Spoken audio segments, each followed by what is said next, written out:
Greetings, my brothers and sisters. Sending gratitude to all of you who are joining in today to accompany us down the rabbit hole of self-exploration through plant medicines. My name is Ryan Sprague, and I'm here to tell you that your frequency is now set and tuned to explore psychedelic medicines and the impact they've made among the countless psychonauts exploring the last true frontier. Buy a ticket and take the ride with me as we get true first-hand accounts of the experiences, benefits, risks, and transformations taking place within the ever-expanding world of psychedelic medicines on This One Time on Psychedelics. I feel it's safe to say for any of us that are passionate about the realm of psychedelics that the learning process within this realm is cyclical in nature, meaning that no matter how deep we've dove, there is always more to explore and discover. Today's guest on the show is someone who, along with being an avid explorer of these realms, is someone I am extremely excited to dive in with, as his specialty deals with a type of mushroom that, although most of us will recognize, we know very little about. The mushroom I am speaking of is none other than Amanita Muscaria, and along with being a professional forager of these mushrooms, he is also the leading voice and expert behind the movement to bring this often overlooked mushroom into the mainstream for healing, exploration, and to aid us in our lives as a whole. He is the founder of Amanita Warriors, in which he aims to not only demystify this sacred medicine through his education surrounding it, but also ensure that it is available to anyone and everyone that can benefit as a result of having it within their lives. So please, give me a big hand in welcoming my brother Dragon to the show. Dragon, my man, so good to have you here with me, man. We were just joking for everyone tuning into this before we started that typically when I spoke to Dragon, he's out foraging. Like he's like literally in the woods in a car, right? And so I was like, dude, you got a hotel room, man. That's sick. So you really live it, man. You're out there all the time. Oh yeah. I mean, as much as I can, I'm camping and living out in the woods. I'm foraging. I'm a professional forager. So I forage 6 months a year. So these very long foraging campaigns, and you just spend all your time out in nature. You don't really see people that much, but you get these beautiful connections with things and with nature itself, and these life intuitions that come, and they can really only come in that space, where you're in it and it's not you doing it. It's sort of things happen. Like a couple of days ago, I was out smoking my pipe. I was foraging for amanitas. I found some, and as a ritual, one of the rituals I do when I find amanitas in the beginning of the forage is I smoke my pipe. It's a tobacco pipe. And so I was sitting by these amanitas smoking my pipe, and I was recording myself, and a flock of birds came and landed next to me, and they stayed there for a couple of minutes, and they were just like bouncing around checking me out, and like it was beautiful. It was an amazing moment. I'm crazy. It's crazy. It was on video too. I have to post it later. But it's just things like this, impossible to happen in a city. Yeah, man. It's so cool too, because, I joke often about how health these days, like especially the biohacking realm and things like that, they're like, all right, guys, we got this crazy new thing, right? It's called earthing. You're going to go put your feet on the earth. And then you want to make sure you have a lot of sunlight. Sunlight is so important. You want to make sure you drink spring water, right? And you're over there like, wait, you mean doing exactly what I'm doing as a side effect, right? Like, it's funny how far away from human nature we've got that those things are now biohacking, So very biohacker of you, my man. I'm a great biohacker, obviously. I'm mastering it by, running around the woods in boots and, looking for mushrooms. And the whole package is very naturey. Like you get this different kind of health, I think, from being out there. When I go to Los Angeles and I have to do business there, it's like it's a totally different dimension, bro. It really is, man. It's like whenever I go into, like, I live 20 minutes south of Boston, so I'm not like too far removed from the city. But like when I go in there, immediately my nervous system starts buzzing, and I'm not sure if it's 5G, EMF, like whatever it is, But regardless, it's definitely something. And LA is kind of like the mecca of that feeling. Out of all the cities I go to, that or New York, New York definitely has it as well, like concrete jungle vibes. And, when I was younger, I would go there and I would think that I like to hang out there. And now it's like, wow, I've become so much more aware of like how much I would rather just be with the right people in the middle of the woods. It's amazing. Yeah. You don't know who you really are until you've minimalized your life. Definitely. Do you agree with that? Oh, 100%, dude. 100%. I think you don't know who you are until you've really cut out all the stuff that might be who you are. Because when you take out all the maybes, then the for sure is right there. Yeah, man. It's just waiting for you, right? And like the analogy that I use to describe things like this, it's kind of like most of us are a shooken up snow globe. And we're really unaware because we grew up in an environment where everyone's snow globe is so shaken up that we're just like, oh, this is the way, right? And that would be the example of like having a lot of things, having some things that maybe you don't even know if you really need, but you're just like obsessed with having them, right? You think you need them. And then you have an experience where maybe you go camping for a week or a month or something like that. It probably need to be a longer period, like a month. But you go out there and you realize like, wow, I actually didn't need any of that, right? And the analogy here being, it's when you allow the snow globe to settle that you can see the beautiful image that was always in there, right? That was unable to be seen when it was always getting shooken up, you know? And not to say that it isn't fun to shake the snow globe every once in a while, right? But if you forget about the other side of it, right? Polarity is everything in the universe. And so if you forget about the other side, how can you really know what kind of shake you want, right? Without having it settle, you know? So yeah, 100% agreed. Yeah, it's totally like that. And it was like that with my path. You know, I was living in South America for a long time. You know some of my backstory, right? I'll briefly go through it. I would love for you to go through it. Yeah. Oh, sure. Yeah. For the listeners. So I had a very crazy life. I had a very, very traumatic childhood and very difficult. In my 20s, life was very hard for me. And when I was 25, I moved to South America to try to discover some sort of deeper meaning in life. And after many, many years and a very long process went on there, eventually came, after many, many years of struggling, I was at the end of my rope, to put it lightly. I had basically tried everything to try to give my life meaning and be happy and to find something that was good for me. And I had felt that after all these years, it was kind of not worth it anymore. And there was nowhere to go. Yeah. So I was planning on killing myself. A few days before I was going to do that, a person I didn't know invited me to an ayahuasca ceremony in which I had a vision of the future of the earth as well as of my future. And it completely changed my life. It transformed everything about how I look at the world and everything. And since then, I've just been on this shamanistic path, or whatever you want to call this, and eventually ended up coming back to the US, which was completely unintentional and unplanned. And from there, I'm now running this Amanita company. And, you know, we're now taking this to the point where we're going to have a group of investors we're going to put on the table, like something on a pharmacy, like an Amanita product they can put in like CVS. That's what we're going to develop. Yeah, there's some amazing stuff, you know, that's come out of this over the years. But sort of briefly, like, put it all together. But to dive into my current lifestyle, like living as a forager, dude, this was insane. So I had already been doing psychedelics for a while, and I had come pretty far. I was pretty advanced by that time. I started receiving communications from entities and ceremonies that, like, I would have to go back to the US. And I was living in Brazil, and let me tell you, where I was living in Brazil was amazing. Okay, I live in this place called Florianopolis. You can look it up. It is literally a tropical paradise island.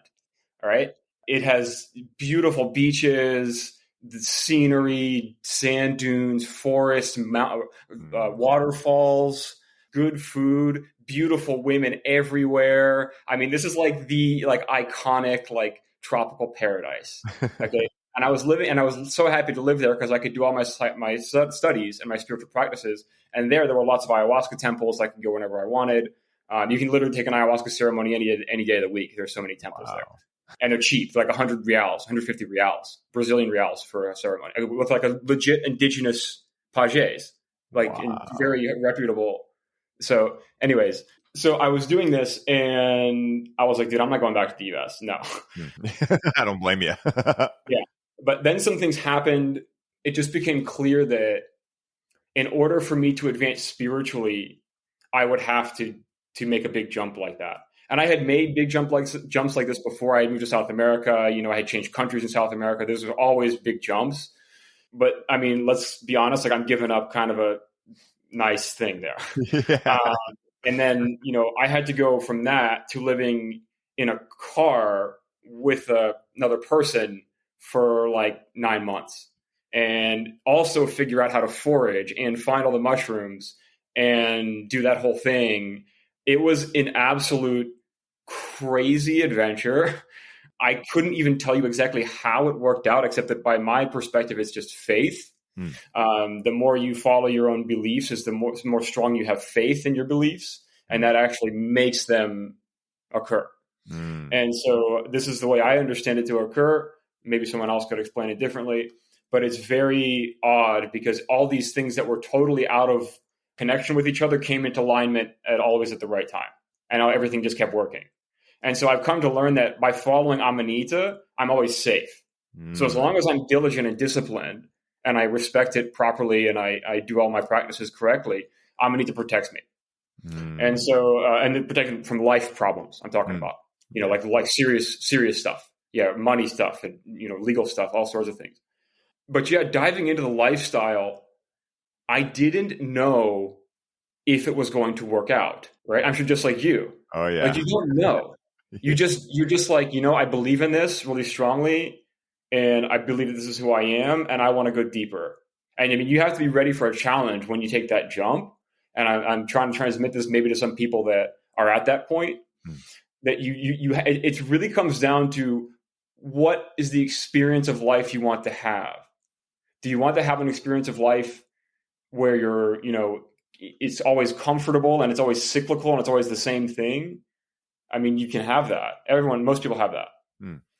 What I have is in like an epic adventure. Like I'm sure someone will write a book out. Actually, a friend of mine did already write a book about it. Yeah, it's an adventure. Yeah, and so when you take life as an adventure, and it forces you to get to the truth of what things really are, right? Because when you're facing challenges every day that you have to respond to, it means that you're constantly like looking. You're constantly attempting to find a better solution, a more balanced present moment, whatever you want to call it. And so as you get better and more disciplined at whatever your practice is, you get closer to the deeper truth, which is the more aligned version of yourself, which is your higher self. So the going about of your own purpose is your spiritual practice. For most people, I believe this is the case. Just you following, you doing it, you being your beliefs. That is the spiritual practice. And like with what I do, let me tell you about like how my day goes. So I usually wake up, 7:30 or earlier if I can. I get all my stuff ready. I hit some foraging spot, and I'll be out there for 8 hours.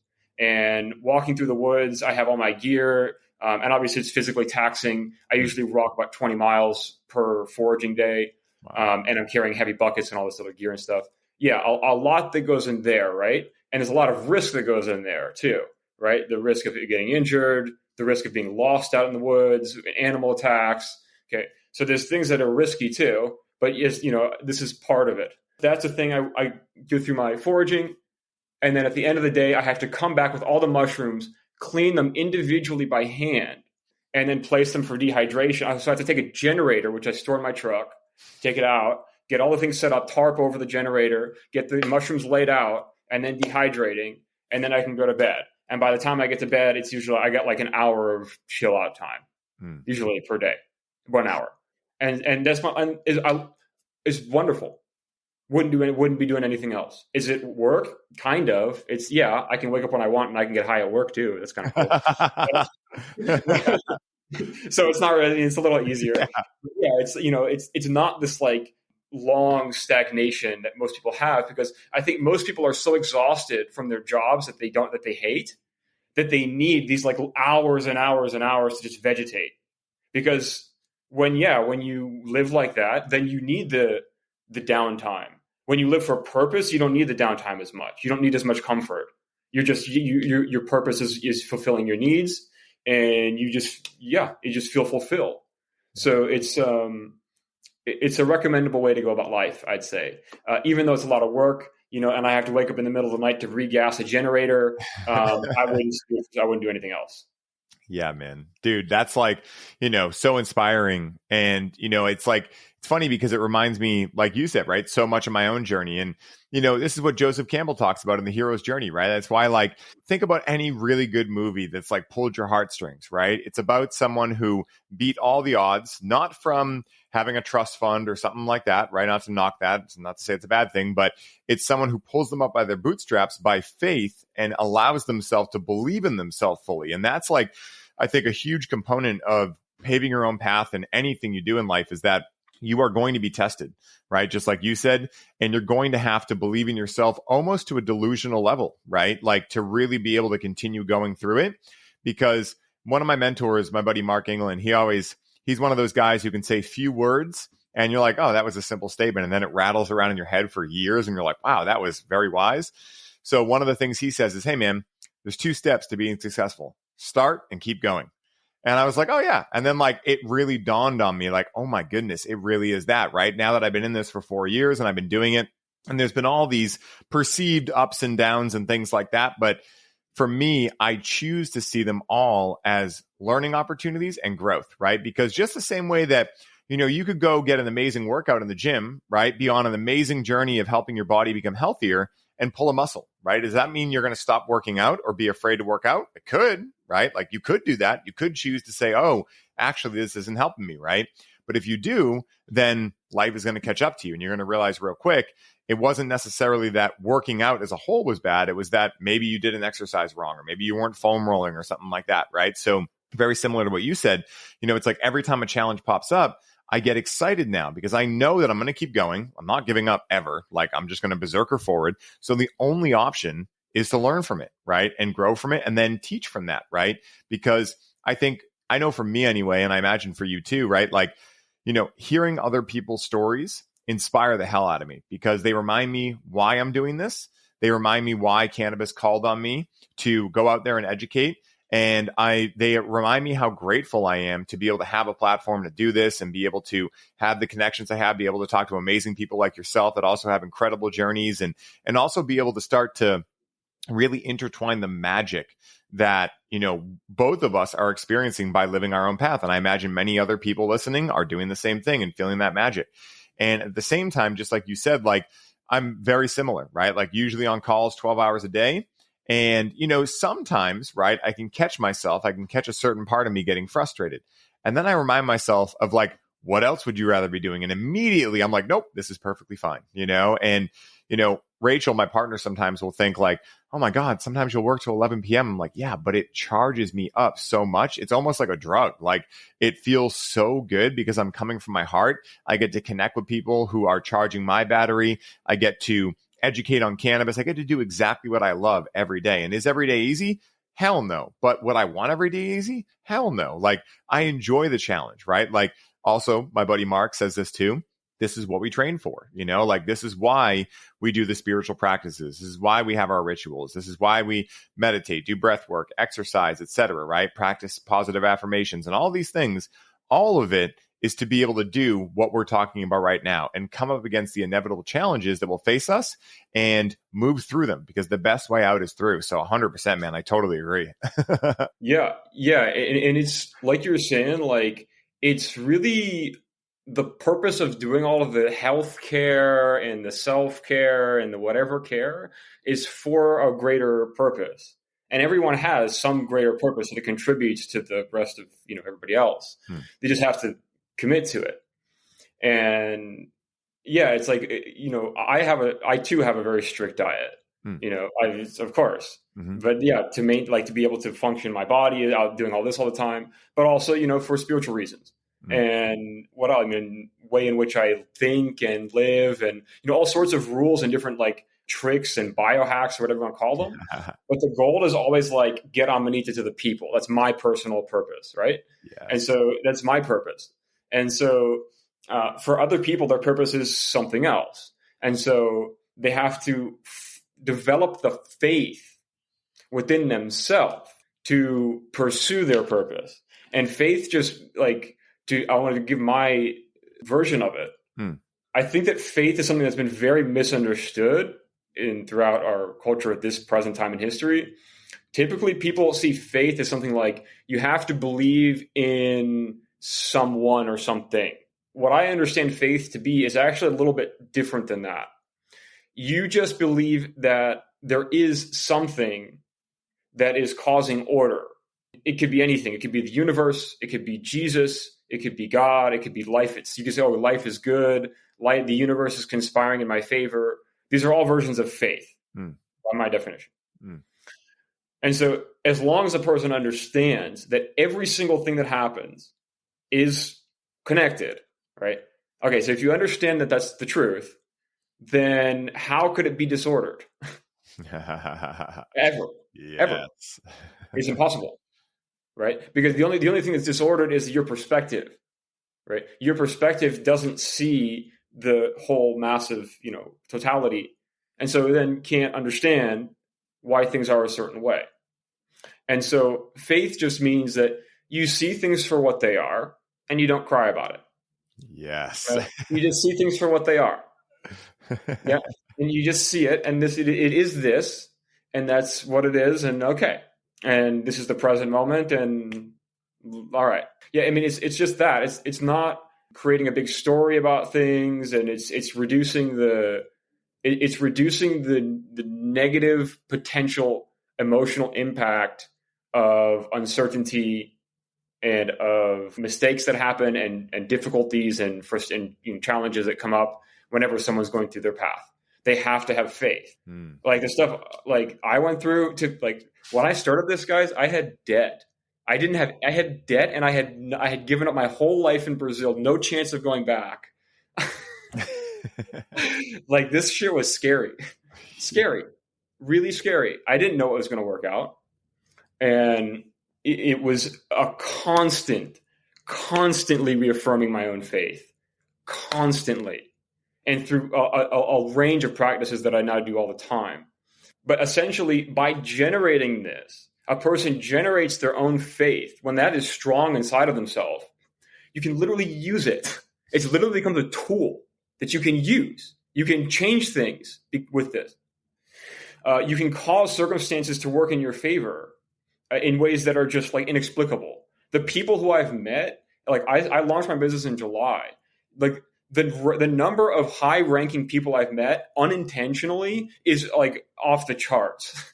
Okay, Luke's story, the first podcast I was on, I don't know how I met this guy. It was just like a random thing.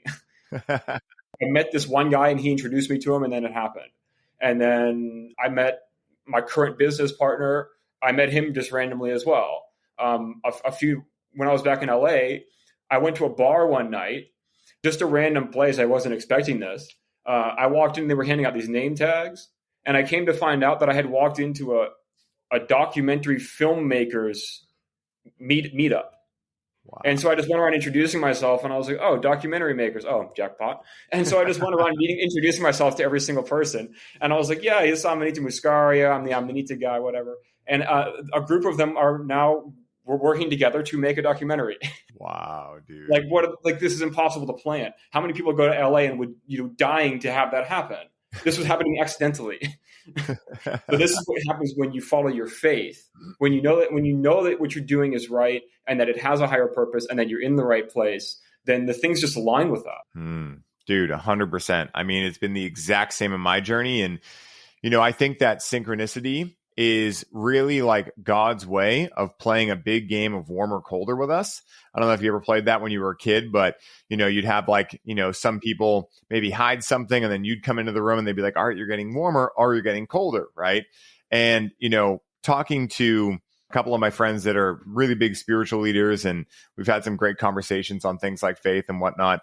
What I understand about God, source, unified field, whatever you want to call it, I call it God because it's not charged, but, it's like, I really believe God to be so much like a child. And, we see references to that in the Bible and other spiritual texts as well. But it's funny how, think about when that happened, right? What was the first thing you did? You didn't cry, you laughed, right?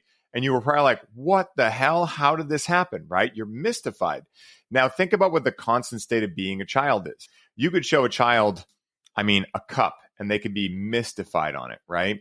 You could show them a tree that they've seen 30 times already. But today it's different. So it's complete mystery. And I think that the more we become adulterated in today's society, the less we we encompass the mystery and see it in every moment of every life, like, or every day rather. Like, it's one of those things I think about often that, like, hey, we're literally floating on a rock in space, and we like to think we have it figured out. We know why we're here. We know what we're doing. But in reality, one of my favorite quotes is, wise is the man who knows he does not know, right? Because at the end of the day, it doesn't matter. Like, I don't want to know things, because when I know things, I get boxed into a certain story, reality, etc. And also, it's a thirst trap, because you can never really know anything, because there is no objectivity to the universe, right? The experiences psychedelics have given me that have humbled me into realizing, oh, literally, like, I'm never going to know anything. And that's not the point of being here. And that's just a thirst trap based on fear that a lot of society has to try to figure this whole thing out. When in reality, there is no figuring this out, right? Like, there's mystery around every corner if you're looking and you have eyes to see and ears to hear it, right? And, it was the exact same with me when I got into this stuff. I mean, I left a job that I wasn't super happy at by any means, right? So it wasn't like I left like the perfect job with cushy money or anything, but I had no idea what I was doing. I had no idea how to be an entrepreneur. I knew nothing about business whatsoever. And all I knew what I wanted to do was teach cannabis education of some sort. But I also knew that I didn't want to, just teach like terpenes and cannabinoids and endocannabinoid science. I wanted to teach the spiritual side. But when I looked around for it, I couldn't find anything on it, but I just knew it was coming through me. And so I stuck with it. And then meeting people like Paul Chek, one of my main mentors in life, and having him introduce me to Aubrey.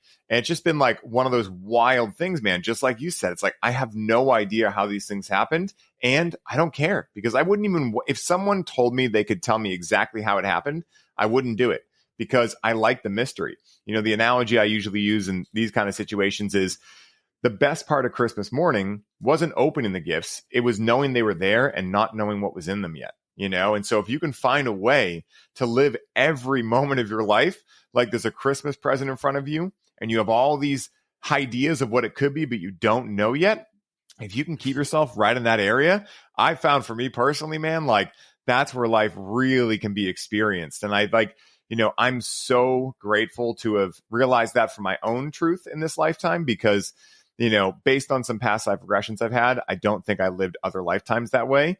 And so I feel as though maybe I'm learning something. Who knows? I don't know. It's a mystery. Yeah. And I think that right there kind of encapsulates what people got to kind of figure out, Yeah, dude. Yeah. Because there is a balance, right? Like, there's a yearning to know. But that's why they also say the destination is the journey, right? Because even when you reach the destination, it wasn't what you thought it was, right? Maybe it was, right? But then a new thing presents itself. And so I think like the ability to be comfortable in the unknown is your ability to really ride the waves of life in a way that really just can inspire other people and also invoke this mystery back into them. And what I always say is, like, the goal is, for me anyway, to become a kid again in an adult body. Like, I have cool things I can do. I have a car I can drive. I can travel, but I'm like a goofball inside. Like, that's like, for me, winning.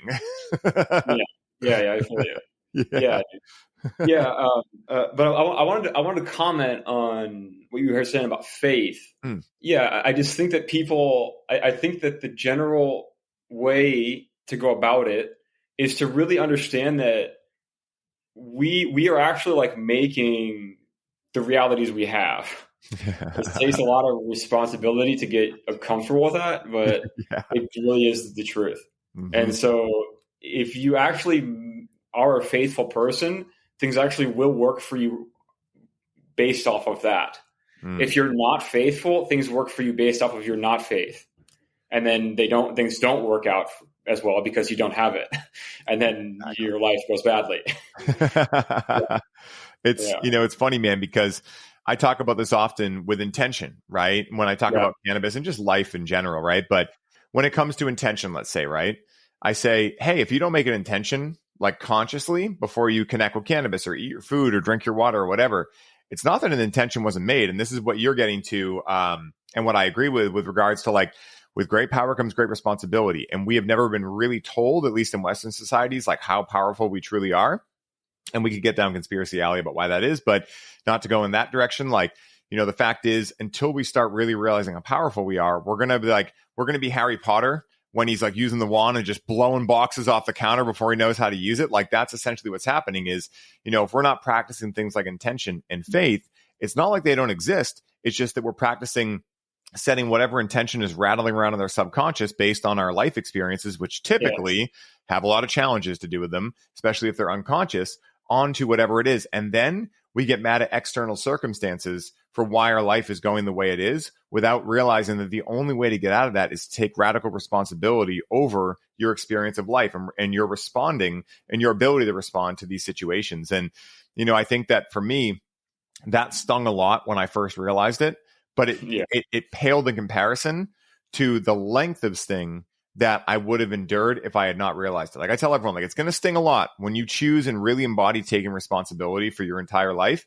But on the other side of that sting is a world of freedom and liberation and the opportunity to help other people do the same thing. And I think that, being a positively polarized person, right, towards service to others, there's no better gift we can give than to open that up for them and allow them to create whatever beautiful painting they want out of that. Whatever they want their life's canvas to be, they can then paint on that, right? And that's like why these kind of like, really deep truths like intention, faith, etc., are so important. And that's one of the reasons I love doing this show so much is to see how other people view these things and see how they practice them in their life. And it's just so cool, man. Like, I imagine you agree too. Like I got to pinch myself some days to make sure I'm not dreaming and technically I guess we are dreaming, but dreaming within the dream, I would say. Right. Yeah. Getting in control of the dream. Exactly. But with regards to what you said, I think that it's this responsibility thing is like paramount. I think it really defines the difference between a human being and an NPC. Yes, dude. An NPC. So let's go through this. An NPC thinks that they're not responsible for their life. They're scared of everything. And they tend to live in robotic and mechanical ways. You've met some, probably people that like don't have a personality, right? They just sort of like, one time I was flying my drone out in the desert and I found a group of this family of rams. It was beautiful. And I was at this park and I went and I showed these people who were walking up to me like, hey, look, this is a beautiful family of rams right around the corner here on this. You want to see them on the drone? And they're like, oh, you have a drone. I was like, yeah, I have. I mean, do you want to see the animals? And they're like, "What? Does it fly by itself?" I'm like, "Oh my god!" You see, like the difference, right? And so this is defining the two. So human beings are responsible. Human beings understand that they have to be a certain way, not just think a certain way. Human beings have to be grateful and disciplined for the things that we have over the things that we need to get and need to work for. And I think that those few things I've just said are not normally part of the human consciousness at our current stage in society. What most people look at it is, how do I perceive deeper physical comfort immediately? Where do I shelter all of my emotional baggage? Mm-hmm. That's the main two things people are is sheltering emotional baggage and using physical comfort to, make sure the emotional stuff doesn't come out. Dude, 100%. I say often, like, it's never been more expensive to remember or to remind yourself how to cry. One of the first things I went through when I was kind of untangling myself from the matrix is emotional awareness and emotional regulation. And it was just funny to me, like how, like, I went to all these retreats, I paid all this money just to really learn how to cry again. It's like so hilarious, man. And, it's funny too, because I do feel, especially like right now, in the present day, right now, I feel as though there is so much activity going on the planet, dude. Like, it feels like the biggest wave I've ever surfed, right? Like the dichotomy between people that are on their waking up journey at whatever stage they are, and the other side of like people that are still completely asleep, I feel like is starting to grow wider and wider.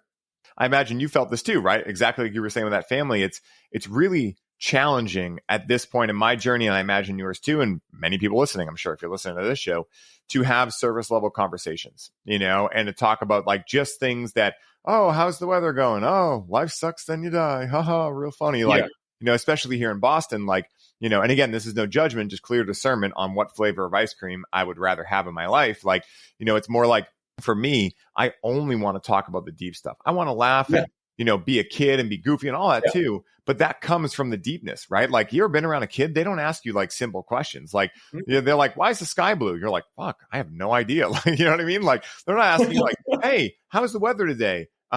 Cool. Did you see the news and this thing and happening that I have no control over, but I'm going to tell myself I need to know about it just so I can talk about it? Like, it's interesting, man. Like, it's a really interesting time to be alive. And I'm very grateful to be here during this time, because I do feel like you really don't even need psychedelics these days. Like, life itself is the psychedelic experience, like think about in America how, and I don't get into politics, I think it's just a huge thirst trap, but just like, think about what's happening. Like, it's like literally a comedy show. Like, it's pretty hilarious, like, I think we're one step away from Idiocracy being the only movie that started out a comedy and ended up a documentary, like, it's pretty hilarious. Yeah. Well, all of human consciousness has been corroded, to the point that it's at now where there's no meaning left in most people, almost none, as you just pointed out. Yeah. Most people want the superficial level of consciousness. They prefer it. Yeah. And so that means that, like, the vast majority of people, man, like, they don't even have an interest in developing spiritually. And they wouldn't even be able to if they, like, even if you gave them the tools, they still, like, they can't internally navigate themselves to be able to use them. And it's really odd, because why would you want to live without no purpose? Why? And then what happens after you make all the money in the world, and then you're the richest, you can do whatever you want with all the time. Okay, so what are you going to do? You're going to explore what? More physical comfort, a bigger house, a bigger yacht, a better private jet. There's a limit to how good your experience can get just because of money. It can improve some, but not a lot. Most of your experience comes from you and comes from the individual people and what they choose and how they are. So then it makes you wonder, isn't it a little odd that most people spend the vast majority of their life pursuing money? And that if you understand how spirituality works, where you place your attention is your religion. So if most of the world is putting their attention on money and trying to get that all the time, and that's the basis of their life, that's their religion. Why do you think they put a religious symbol on the $1 bill? Mm-hmm. They want you to be trapped in that. Mm-hmm. They don't want you to take responsibility. They want NPCs. They want slaves. Yeah, we don't want to be. Yeah. So the process of breaking out of that mindset is way bigger than just having a different life. There is a deeper purpose to breaking out of that mindset. And I think most people can do it if they really want to. I had the NPC mindset. I'm not going to deny it. Before I got really deep into my practices and all that. And, I think that it's just the way where the world is at right now. And I think it has to go through this like ditch of like everything becomes purposeless and pointless and reckless. And then people start to figure it out. And then we start building a new thing starting now. Definitely, dude. 100%, and it's interesting, man, because if you think about even money, right? Like, this could be another whole 2-hour topic, but to keep it, short and simple, like, money isn't even real. We don't even actually have money. We have debt notes, and that's like a whole thing, right? Like, I've been getting a lot of the sovereignty stuff. Like I was telling you when we chit-chatted the other day. And, when you really start realizing that, like, the definition of money, it gets really weird, right? When you actually realize that, like, how deep that rabbit hole goes, that's quite the red pill to take too, right? So not only are we going after what we think is money, it's not even really money. It has no tangible value. It's not backed by anything. And so really all we're going to do is get debt notes. And how can debt notes pay debt? It doesn't make any sense, right? So like, again, you need some type of credit to be able to actually pay that. That's where back in the day, they would give you a promissory note. If you had gold and you went to a bank, you would give them your gold, right? They would say, oh, Dragon has this many bars of gold and I'm going to stamp it because I'm the bank. And now you can go out and travel around without gold on you. And if you want to trade with someone, you can hand them that promissory note and they can go to the bank and get the gold, right? But these days, there's not even any gold. Like, it's completely false. And I recommend anyone who hasn't heard my episode with Brandon Jill Williams, check that out because it's quite crazy, And so at the end of the day, like, why are we really here, right? And I don't know the answer. I don't think there is one answer, right? But I know that it's not to pay taxes and make money and die. Like, I think money money, right? Debt notes. But I think money can have a great purpose, but only like it's a lot of people put the cart before the horse, right? So they're told you need money, you need money, you need money, right? So they go after money and they get all the money, but because they haven't done the purification processes that spirituality brings on, the money is just completely gone to useless places, right? It doesn't impact the world whatsoever. Versus, let's say someone like you, me, I imagine many people listening to this show who have done a lot of spiritual work and have put that as a priority. And now because of who we are and who we be, money just starts attracting to us because we are abundant, right? And we also know what to do with it. And there's a great quote that one of my financial mentors says often, and it's money goes quickest and easiest to those who know best what to do with it. And it's not necessarily investing or things like that, although that can be important too, just because, again, if you want to have an impact in the world, having finances to do it will definitely help it, right? Like, with your Amanita project, right? Like having investors help you with that is going to help you get it out to a bigger audience, which is your purpose, right? So that's in alignment. But I think a lot of people put the cart before the horse when it comes to money too. And in the psychedelic realm, it's pretty cringy, what a lot of what I see out there, and I saw it a lot in the cannabis world too. And it's amazing that people like you are out there doing it I wouldn't even say the right way because that implies a duality, but in a way that is aligned with your heart, in a way that is aligned with education and ensuring that people are aware of what they're intaking, what the responsible ways to do so are. And also opening the box to what some of the potentialities are within that space. I think those things are super important. And it's just really interesting, man. That's why I'm so grateful that I did not prioritize money in my life. I mean, until I was in my mid 20s, I was really had no job or anything. I was just literally like meditating and doing those kind of things. And I taught guitar and things like that, like always little side jobs. And for a long time, like there was that voice in my head, like, man, you fucked up royally, right? Like I went to school and I just didn't want to go into like wearing khakis and that kind of stuff. And there was that voice like, man, you fucked up royally, like you completely failed, right? But there was a deeper place of wisdom within me that was just like, just wait. Everything's going to be fine. Right. And in the last 5 years, I've really been like, holy shit, that was definitely accurate. And thank goodness I didn't do what I knew was not the right thing to do.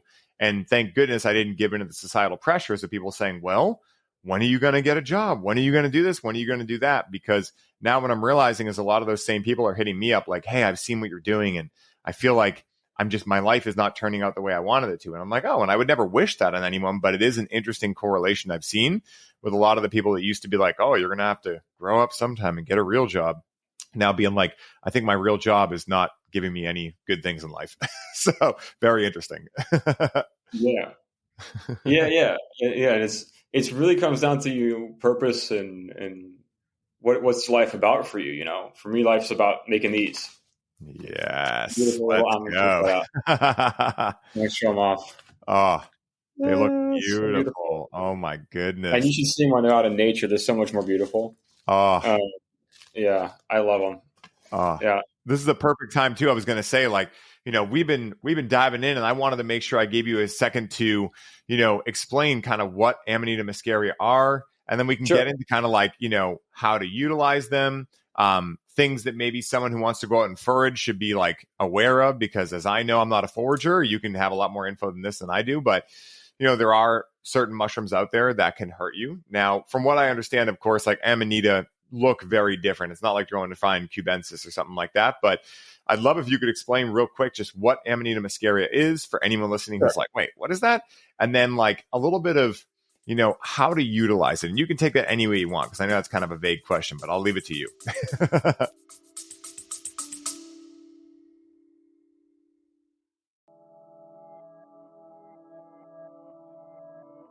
Hey, everybody. I hope you're enjoying the show. I wanted to take a quick moment to let you all know that the doors are officially open for the Conscious Cannabis Collective. And as such, this is the last week you can sign up and receive all of the bonuses we're currently including. This is the last time I will be personally onboarding those of you who sign up with a complimentary one-on-one session, and you'll have the ability to get the Grow with Cannabis course for free during this limited time. For more info on how you can take advantage of this offer, head down to the show notes for this episode and secure your spot today, as we only have so many spots left and they are filling up quickly. Now back to the show.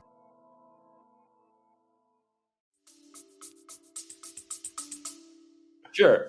So Amanita, it's a very ancient and mysterious mushroom. It is somehow found its way to appear in Mario Brothers. Alice in Wonderland is a story about an Amanita tea party. Christmas, the whole 9 yards about Christmas, and Santa Claus is when, so Santa Claus wears red and white. Amanita muscaria mushrooms are red with white spots on them. And also in Siberia, the shamans would use Amanita to control reindeer. So it's also got this reindeer thing. So Amanita muscaria grows out of a pine tree. So we've always wondered, why do we put a pine tree in our house on Christmas? Is that for Jesus or what? So I never knew that, bro. It's because of Amanita. It's because when you go to look for Amanita, it's underneath the pine tree.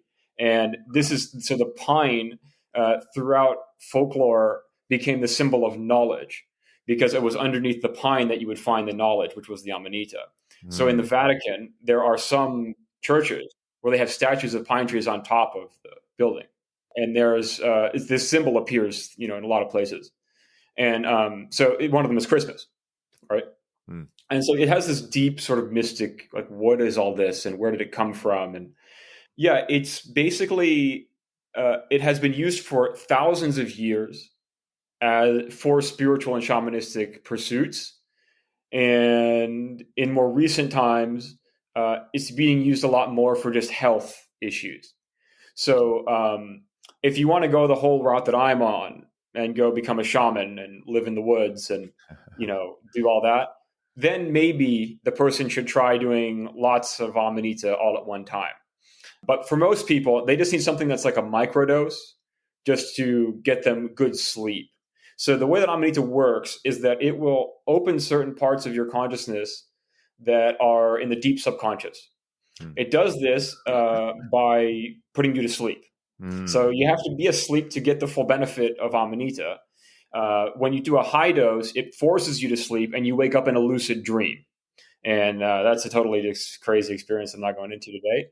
But yeah, the way it works is by calming you down. It calms down the nervous system. It leads to general feeling of relaxation, like you sort of have this warm velvety blanket wrapped around you. And you just feel very at peace. And so it's ideal for sleeping. You get much deeper sleep on Amanita. I've had clients that were getting 15 to 25 minutes of REM sleep on their Aura rings. And then they start taking this tincture here. My tincture that I make is a concentrate extract of Amanita. And they're taking, at the regular dose, they're going from 15 to 25 minutes of REM sleep to an hour and a half of REM sleep. Wow. That's a gigantic difference in everything. Yeah. If you get that an extra hour of REM sleep. So just to show kind of how potent it is. And so this is what most people need it for. They just need to sort of sleep better. And one thing that Amanita will always do, as it works in the background, is it lightens past trauma. It is, in my opinion, the best thing a person can consume for past trauma. And I'm a person who tried a lot of things to fix that. I have known from conversations and through other people what they have also reported the same things through my own experiences, as well as what I've seen from other people. Amanita simply alleviates the heaviness of past trauma. So what it will do is you take these microdoses and it works on you while you're sleeping. And when you wake up, you just feel kind of lighter and just sort of more vitality kind of. Yeah. And over time, it slowly lightens the weight of past trauma. So you can remember the things that happened to you, but it doesn't have this heavy pain associated with it. It removes that part of it. And as I said, I think it's miraculous the way that it works. I think it's absurd that this is not already commonly used by everyone. I don't know how it's possible, but I became the Amanita guy, like the person who's going to bring this to the world. Like, why hasn't this been done already? Someone should have done this 50 years ago. It's legal. It's more legal than cannabis. So, all right, I guess I'll do it. Like, dude, That So is the whole, amazing. I mean, people are going to really, I mean, it's going to change for a lot of people. People are going to heal dramatically from taking Amanita. A lot of people are going to heal dramatically. And it's going to lead to a giant increase in interest in psychedelics. It's going to lead to a giant increase in interest in spirituality as well. Wow, dude, I know I'm buying one of your tinctures immediately. Like, yeah, sold. You know, like, I mean, it's absolutely amazing, dude. That, like, you know, think about it this way too, right? When you think about plant medicines, you think about some of the most resilient type of living creatures in the world, right? Like ayahuasca vine can grow through cement. Many types of psilocybin mushrooms grow through shit, right? Cannabis can also grow through cement, right? It can withstand really hot temperatures and also pretty damn cold ones too. It can withstand like 3 freezes before it actually dies. And it's funny how, you know, now with psychedelics becoming more into the mainstream once again, it's almost like God knew, like, by the time the monkeys know they need these, hopefully they want to wipe them out. So we need to make them really hardy to make sure that when they're going through that interesting time of third dimensional consciousness, separation, and all that kind of stuff, that by the time they start ascending into the fourth dimension, they'll realize, oh my goodness, we need not just psychedelics, right? Not just Amanita, but also everything around us, like all the nature, all the clean water, right? The sunshine, etc., the air, all these things. That's one of the most fascinating things to me. And I'm curious, Dragon, like, does Amanita only grow in certain places? Like, I imagine it's not in the desert, but like in terms of like parts of the world, like where I'm at in Boston, I imagine it's growing around here. I think I've actually seen it down in Virginia as well. But do you know, like, let's just say US, for example, like, are there certain areas that you might think Amanita grows, like say the Northeast or whatever, that it doesn't? Or is it pretty much anywhere that pine trees will be? I'm curious to hear that. Yeah, so it has to grow from the root of a pine tree, but it needs certain other seasonal and temperature conditions, climate conditions to grow. It needs to be within a range of 0 to 20 degrees Celsius. That's about 33 to about 65 Fahrenheit. It needs to be in that range of temperature for 2 weeks and also have a lot of humidity and rainfall in order to start growing. And so it'll grow all through the Appalachians. It does grow up in some places in Massachusetts, I think. It grows. It's very, very common. It's very common. And this is the season for it. So if anyone's out there is hearing this, maybe there's somewhere near you. It's possible. And yeah, they tend to grow in places that, you know, over the years have developed kind of a mastery of knowing where they grow and how. So I don't share all the details. Yeah, no worries, man. But yeah, it's any place that has pine trees and the right amount of humidity and that temperature range. But there's also a lot of ins and outs to if and when it will grow and how much and all that. That makes a lot of sense. Yeah. And you can never give away Grandma's secret recipe. You know, it's like, you know, that's one of the things that I found too, is that, you know, I think especially with foraging and things like that, like part of the journey is discovering your own ways of doing it. Right. And so if you were to even say like, this is exactly how you do it, well, it would prevent someone from finding their own way of doing it potentially, you know? And I think that's one of the most beautiful parts is that, you know, you go into nature, not because you're like dead set, I'm going to find it, right? It's great to have that intention, but who knows, you may not, right? And those experiences allow you to not only deepen your purpose, right? Deepen your faith once again that, hey, tomorrow will be the day, but also they well round you, you know? Like I know with growing cannabis, I've made every mistake you could ever make. I've had spider mite infestations. I've had powdery mildew, botrytis. I've had lights fall on my plants. Hell, I've had my grow room flood multiple times. Like, I mean, there's so many different things that you can get messed up. But now I can talk about these things from experience. Whereas if someone had somehow prevented me from all of those mistakes, how good would I be at actually teaching this stuff? Because what would I do when a student has a mistake, right? Like, oh, I've never dealt with that. Sorry, you know? And I'm curious for you, Dragon, like, what was the first time you experienced Amanita and what was it like? Like, what called you to Amanita? I'm curious how that even like, because I know you were into psychedelics, but, you know, Amanita is, even though it's very common in the world, it's not really a common theme in psychedelic circles to talk about. So how did you first, like, you know, end up trying it? And what was that experience like your first time? Did you immediately know, like, whoa, there's something here? Or did it take a couple times? I immediately knew, and it was very powerful the way it presented itself to me.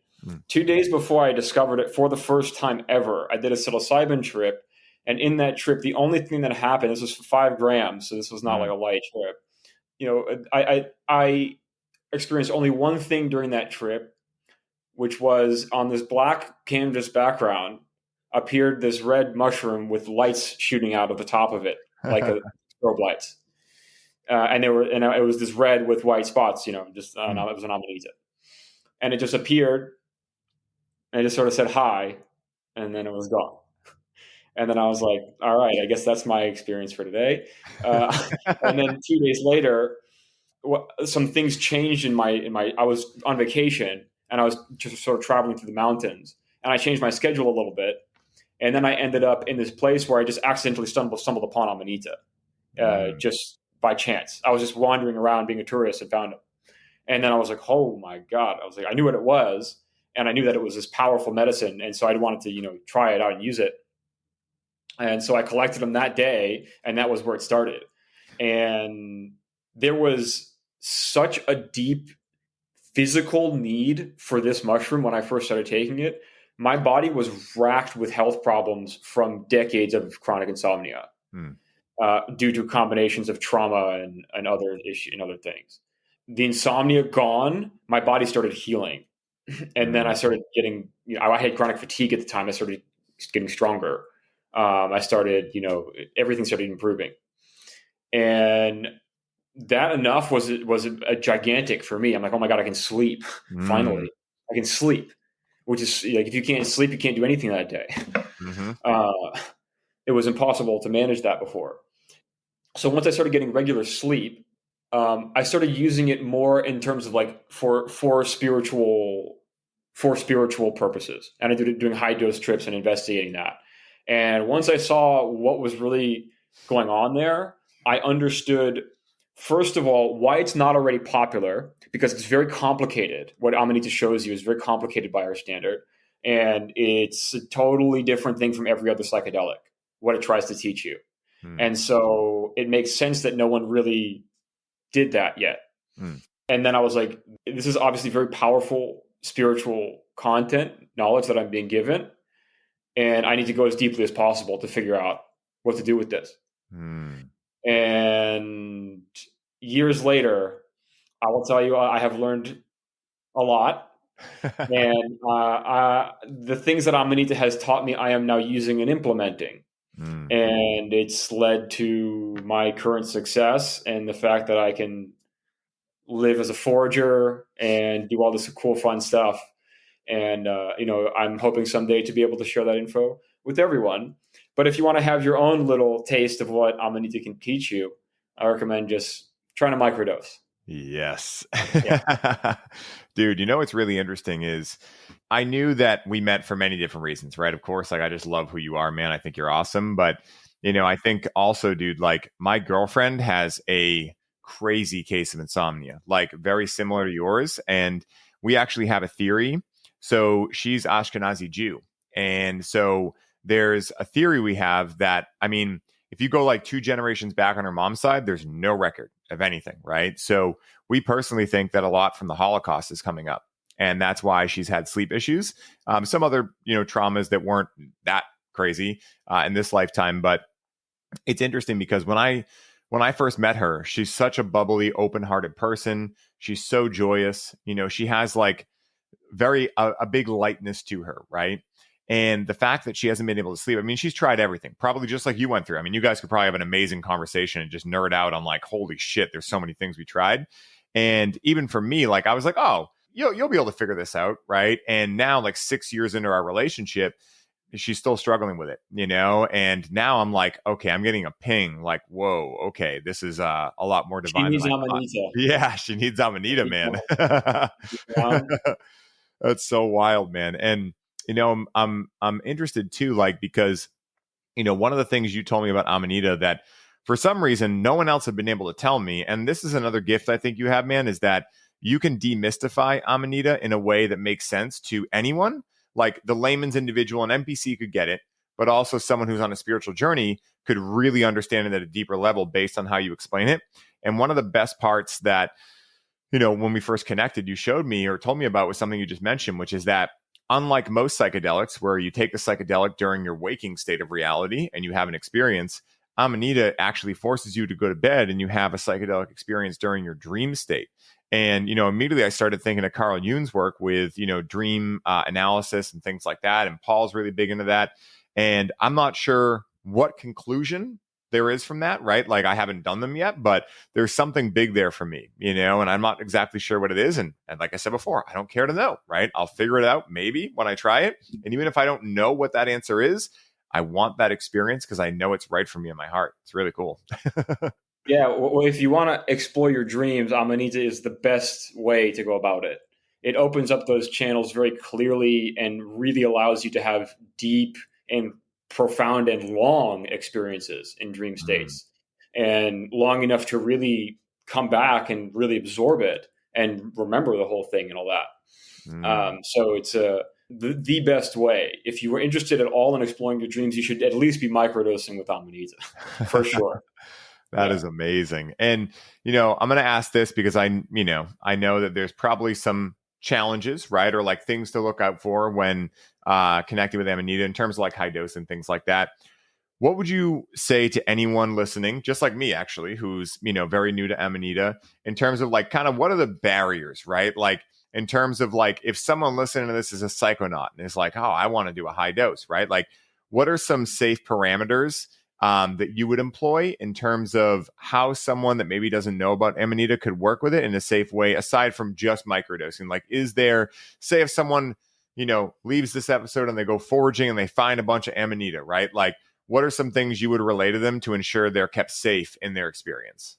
Amanita as an experience is best pursued in combination with other psychedelics. It is best to combine it with cannabis. That's a really good way to go about having it, which we talked about a little bit.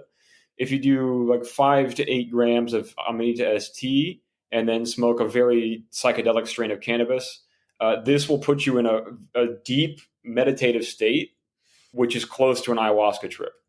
It's obviously a different thing, but it's that level of depth. And you will have vision. When I'm doing it, I have visions. I have other people report that. And that they receive a lot of messages and a lot of stuff happens in those trips. Wow, that is wild. And I was curious too. Like, is 5 to 8 grams of Amanita similar to like? I know it's not the same, obviously, but like, would that amount be as strong as say a 5 gram psilocybin? No, it's totally different. Gotcha. It's like roughly 3 times weaker if you want to compare it, but it's obviously totally different. Gotcha. But so 9 grams of psilocybin is like roughly 9 grams of Amanita is roughly 3 psilocybin. Okay. And I should mention, combining those two is a really good idea. Excellent idea. What happens is you get sort of a depth to the experience that, that mushroom can be very aggressive. Like you can take shrooms and be, it gives you this kind of like tense energy. Yeah. And so Amanita gives you this soothing energy. And so when you have that as the base of the experience, it allows you to have a psilocybin experience that is much deeper and much more clear. And a lot of times you get overwhelmed with psilocybin. The information comes too fast. With Amanita, it's slower. So you can actually absorb it, as it's coming in. It doesn't take like 10 weeks to integrate it. And so it's a much smoother experience that way. This is generally how I'd recommend people using it for the purpose you're talking about. Yeah.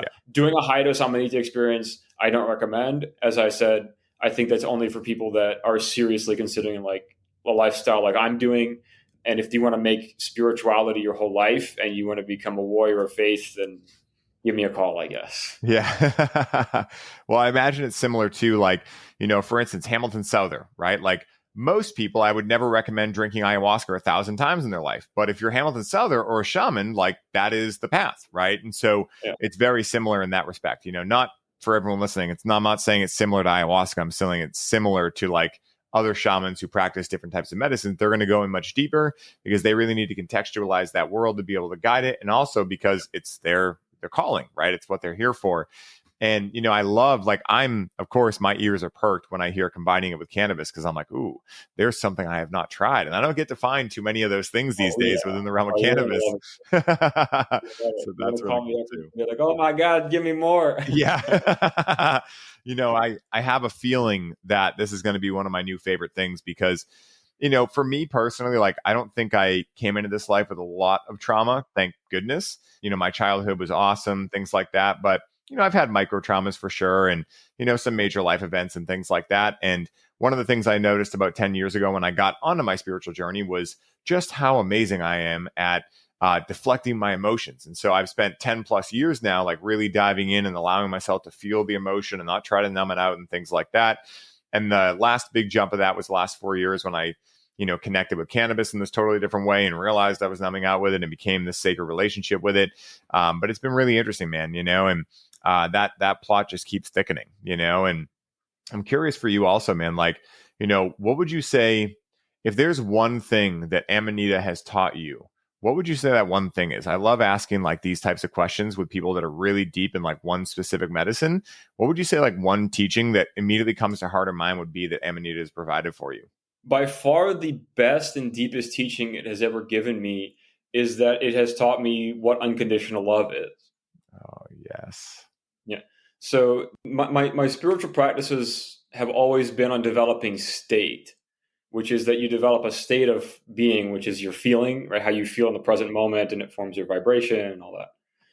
And so Amanita, from the first days I started taking it, it was just like this feeling of well-being, of just everything's good.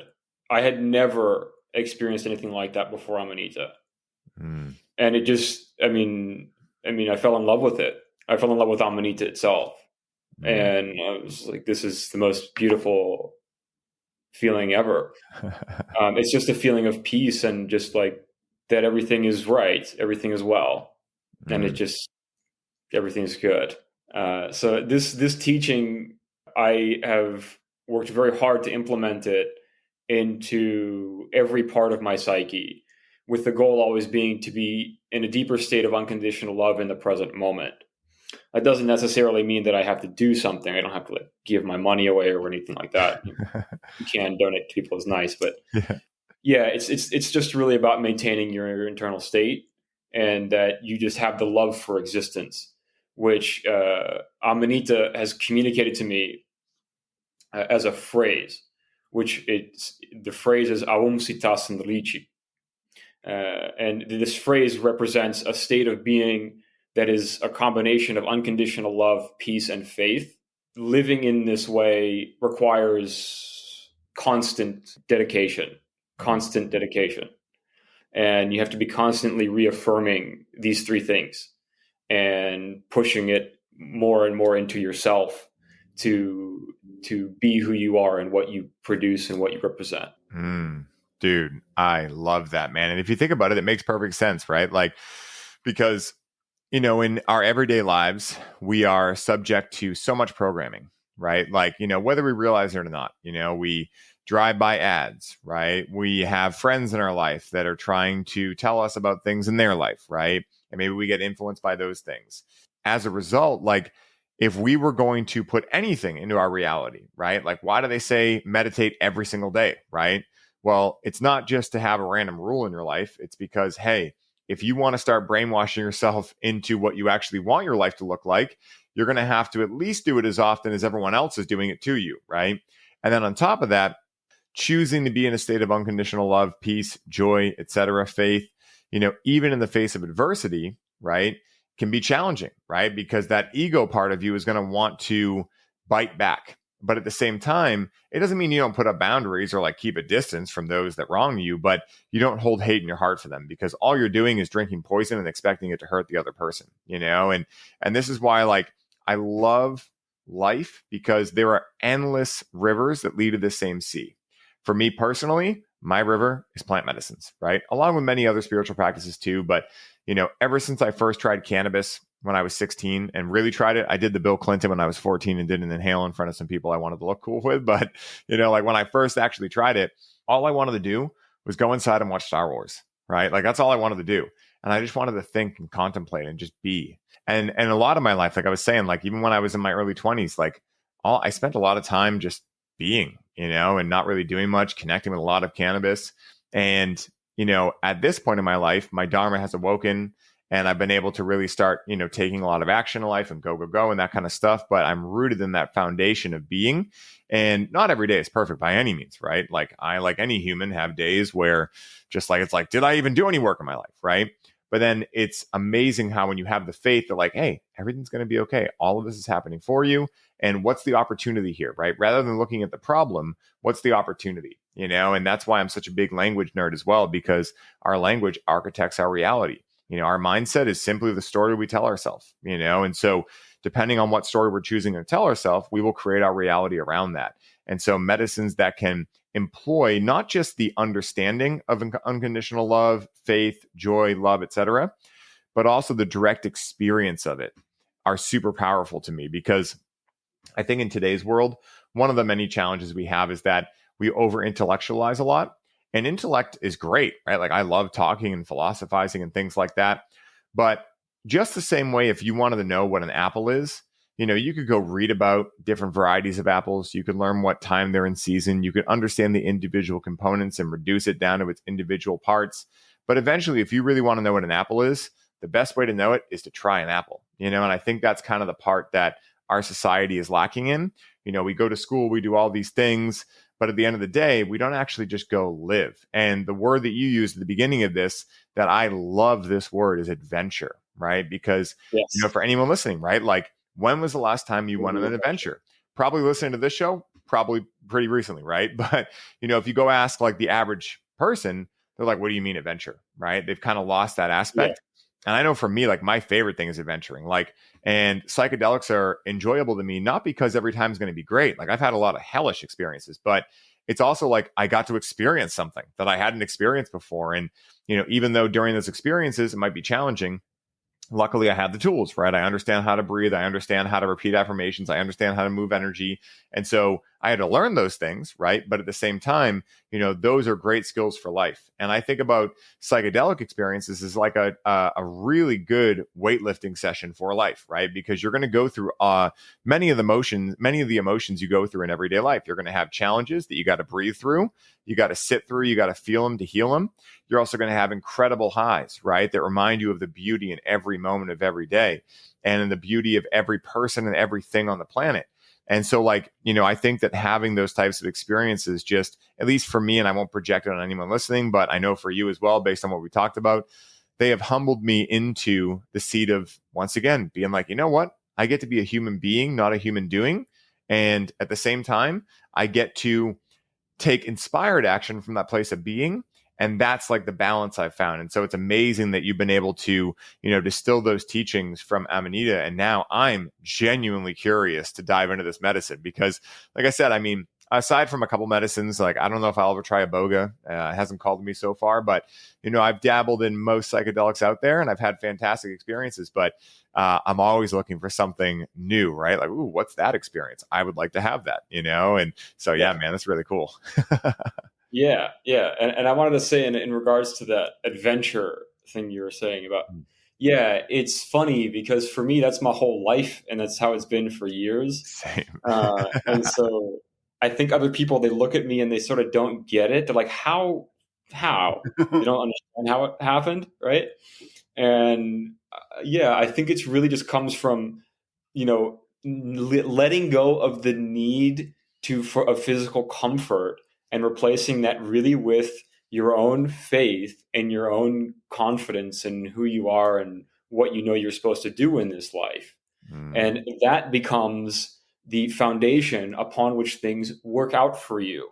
Instead of it being this elaborate plan of everything is, you know, dyed and knotted and it's all careful in the beginning. We don't do anything that might be unsafe. Yeah, those plans don't work out. Okay. Those plans don't work out. You the adventure plan works. The faith plan works. The NPC plan doesn't work. Exactly. It's almost like there's a reason why every spiritual text, no matter what else they believe, what God they believe in, etc., agrees on a couple of things, right? Like make sure you have faith, make sure you use intention, make sure that you're accessing your heart, right? They might not say it in those words, but like there are common themes amongst every spiritual text. And that's why it's really funny to me. And I don't know if you get any of these kind of people on your Instagram too, but people are like, it's not that deep, bro. And I'm like, I don't even know how to talk to people like that. Like, I don't get it because, hey, at the end of the day, like in your subjective universe, if you don't want things to go that deep, great. But like, that seems like the worst poison to drink in life ever. I'm like, why wouldn't you want everything to be deep, right? Like, it doesn't mean it has to be boring or work. Like deep, it's fun to me, you know? So yeah. Yeah, deep is powerful. Yeah. That's why people avoid it, because they don't want power. Most people don't want responsibility. As we were talking about earlier, they don't want to be responsible, which means they don't want power, which means they don't want meaning. And so they shy away from it, literally. And like, how could your experience be better by having less meaning at any point in time ever? Like, even if you have to face challenges, even if you face things that seem insurmountable and seem very dangerous and painful, if it's meaningful, I mean, isn't that a better use of your life? You can just die any moment. There's things that are going to happen to you. Like, you know what I'm saying? Why would you waste your time doing something that is not meaningful? Your experience of life cannot become good that way. It can't.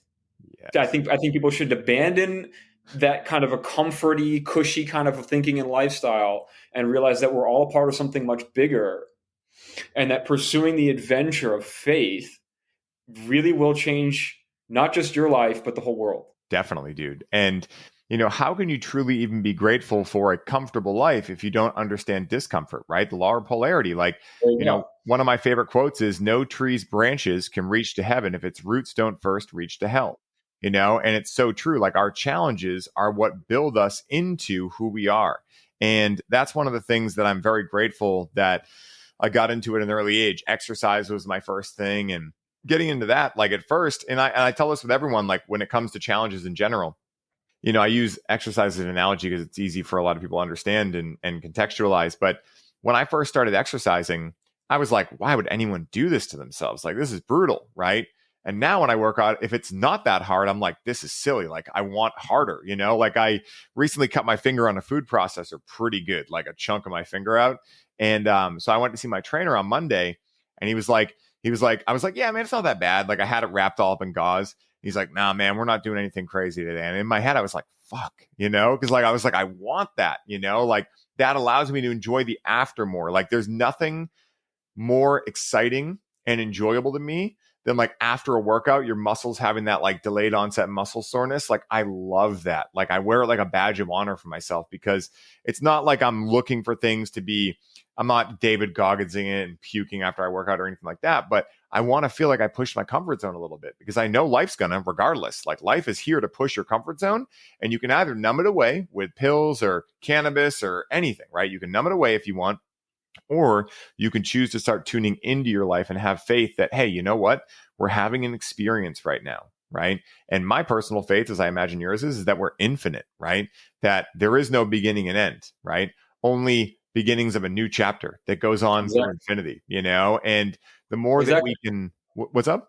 Exactly. Yeah, 100%. Like, the more we can get ourselves into that type of state, like, at least for me, and I imagine you as well, and I won't project it on the whole world, but I know for us too anyway, that's worked really well, and I can't say 100% it will work for everyone, but I don't know any other way it would have worked, and I think that's one of the my favorite parts of running the show is being able to show other people different ways of kind of saying the same thing, right? Like, different ways that people talk about these essential truths, as I've found them, that maybe are different than the way I say them, because I know that the way I say them is not going to resonate with everyone, right? But if I get enough people on here that say it in different ways, right, and have their own unique ways of looking at life, then one way of one guest is definitely going to help every single person who listens to this episode, right? Or listens to this podcast, and that's my goal for the world, man. It's super cool. Yeah. Hell yeah. Yeah, man. And I think that people that are at that precipice, right, of trying to figure out what they're going to do, and what you were talking about this sort of we're actually infinite, we're actually eternal. Yeah. I think it's really important to remember that, because even though we are currently in a physical body, the true path of humanity and becoming more human is actually discovering that you're something that's greater than a human. Yes. And discovering that you're actually something that is part of a higher power. This is the true path of everyone. This is the path of what humanity is going to go through as too. Discovering that we're so much more. And so to be focused and putting all of your time and attention on your physical body in such a way that you're scared of losing it, and you're attached with all these different things about you related to your physical body, the emotional attachments to it. Every spiritual teacher has said this is a bad idea, including I also think it's a bad idea. Yeah. Because what happens is that the person, they don't attempt to aspire to something that's greater than just their physical body. Mm. And then what's the point of their life? To be comfortable? What really? That's the and so it's a very bad way to go about life. And I will just say, in terms of my understanding of how afterlife works, when a person dies, if their attention has been very heavily focused on their physical body, they have to have one again, which means that they have to reincarnate. And this isn't necessary. This happens because the person is too attached to their whatevers, their comforts and their fears and all their this and that drama. And so then they had to reincarnate again. Well, why was this bad? Because you don't have to reincarnate, actually. At the moment of death, what happens is that a light appears, and most people dive immediately into it because they're scared of being dead. They don't realize that being dead means you have all of eternity to do whatever the F you want. You don't have to do anything. There's no obligation. And they see a light and like, oh, I can go have another life. Boom. Well, dude, you Thirst trap. Yeah, like literally. Okay, the first light that appears is just the most similar to the experience that you just had.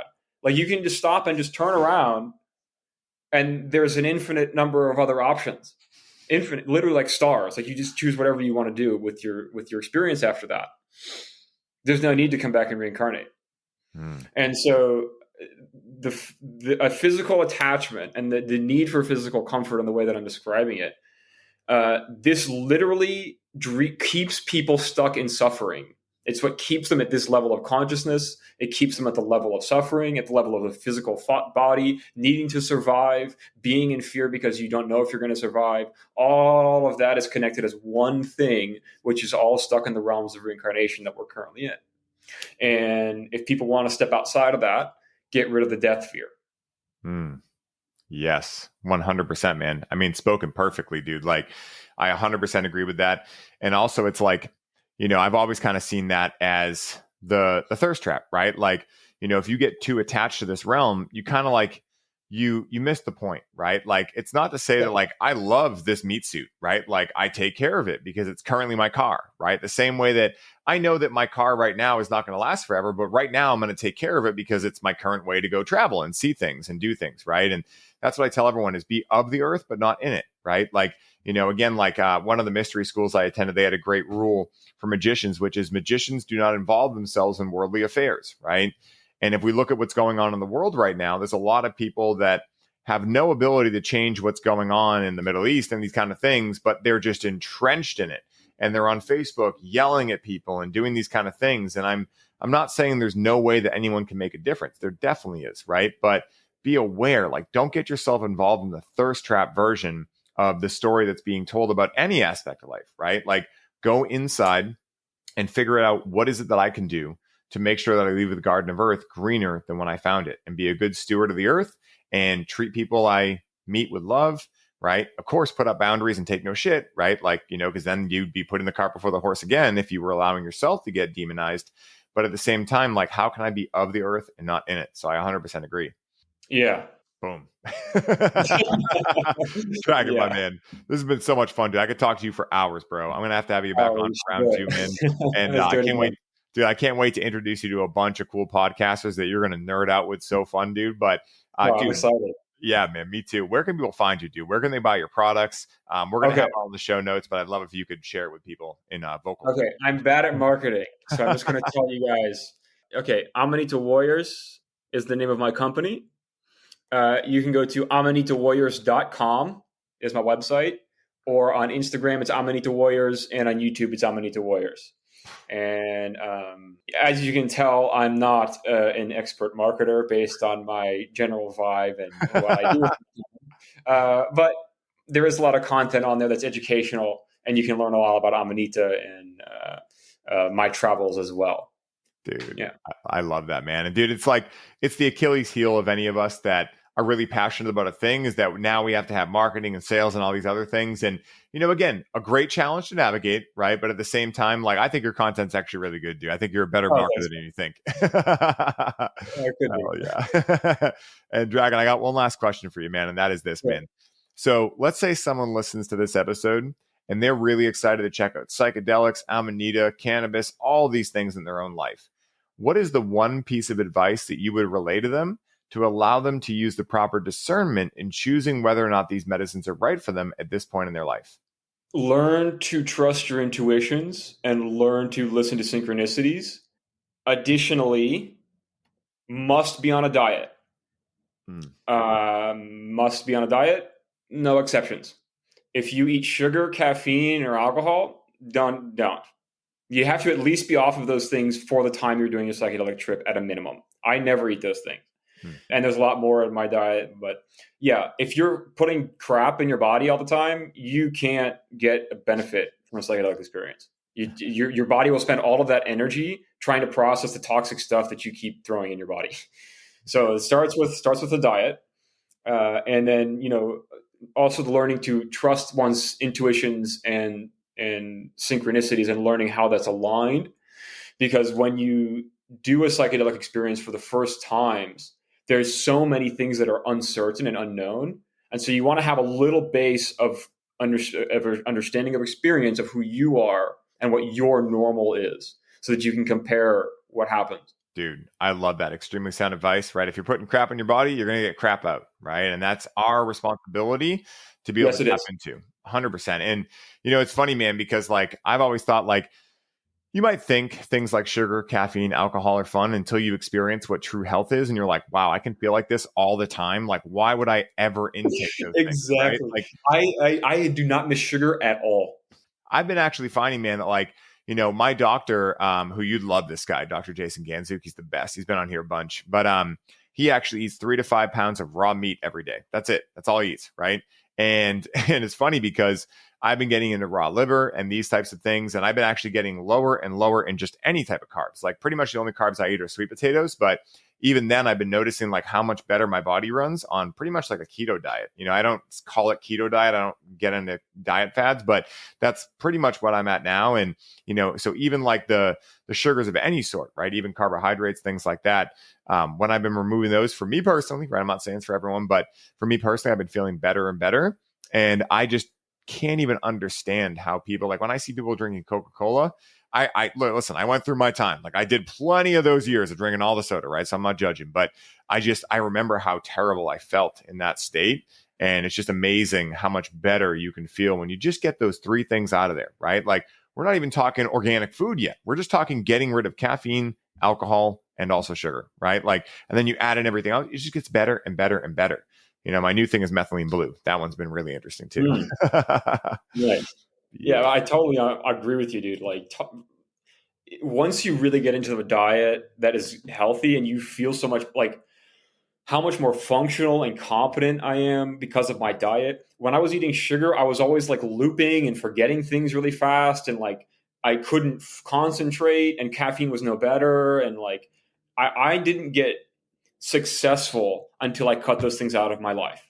Definitely. And I'm saying sugar and caffeine were a humongous barrier to me being successful.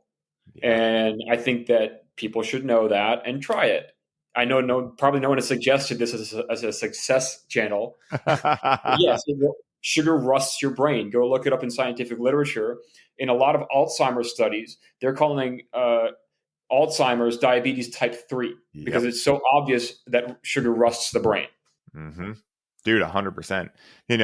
God, we could talk for another hour right now. I'll try to keep it short because I could just keep going with you, man. But they talk about how sugar is taken into the brain in the same way that cocaine is, and if you actually look at a lot of the heart disease studies, they were saying, oh, it was red meat, cholesterol, and all these things, and actually it was sugar. And that's why now a lot of the smartest people I know are going very high cholesterol diets, especially men, great for testosterone, things like that. So yeah, man, it's wild. We'll have to do another episode just on that stuff alone. I think the next one would be tips. Yeah, I think we could do the next one, tips people can do to enhance not only spiritual growth, but also psychedelics working in a more powerful and profound way, So yeah, that's a plan. Yeah. Awesome. Oh yeah. Yeah, man, it was great talking to you. This was a great chat.